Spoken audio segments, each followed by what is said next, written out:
যোৱাকালি দিল্লীত ভোট চোৰ গাদ্দিছৰ শীৰ্ষক এটা সৰ্বভাৰতীয় প্ৰতিবাদ সভা হ'ল, য'ত কংগ্ৰেছ সভাপতি UPA পূৰ্বৰ চেয়াৰমেন বৰ্তমান আমাৰ যি পাৰ্লিমেণ্টাৰী CPPৰ প্ৰেচিডেণ্ট সোনিয়া গান্ধী ডাঙৰীয়ানী, বিৰোধী দলপতি ৰাহুল গান্ধী ডাঙৰীয়া, সাধাৰণ সম্পাদক KC বেণুগোপাল, প্ৰিয়ংকা গান্ধীকে আদি কৰি আমাৰ গোটেইবিলাক ৰাজ্যৰ প্ৰদেশ কংগ্ৰেছৰ সভাপতি, সাংসদসকল, প্ৰাক্তন সাংসদসকল, CLP লিডাৰ আৰু সাধাৰণ জনতাই অংশগ্ৰহণ কৰিছিল।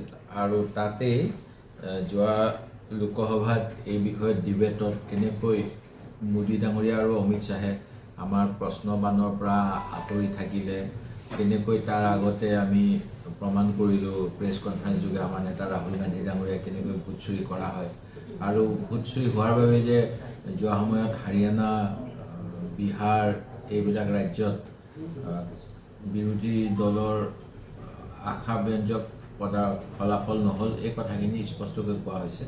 অসমৰ ক্ষেত্ৰতো আমি সজাগ হ'ব লাগিব, কাৰণ অসমত যদি ভোট চুৰি হয় তেতিয়াহ'লে আমি অসম ৰাজ্য যে হৈ থাকিব এয়াও সন্দেহৰ বিষয়। আৰু অসম চুক্তি একেবাৰে উলংঘা কৰি এই ভোট চুৰ হ'লেই আমি অসমীয়াৰ যি 6 নম্বৰ দফা অনুসৰি যেনেধৰণে সাংবিধানিক সুৰক্ষা এইখিনিও হেৰুৱাব লাগিব। সেই গতিকে আমাৰ ইয়াত ভোট চুৰি হ'লে মানে আমি অসমীয়াবিলাকৰ একেবাৰে অৱস্থা বেয়া হ'ব। সেই গতিকে এই ক্ষেত্ৰত আমাৰ দলে নিশ্চিতভাৱে ৰাইজৰ লগত থাকিম, অসম মাতৃৰ স্বাৰ্থ ৰক্ষা কৰিম। সেই পণ ল'বলৈকে আমি যোৱাকালি দিল্লীৰ সভাখনত অংশগ্ৰহণ কৰিছোঁ।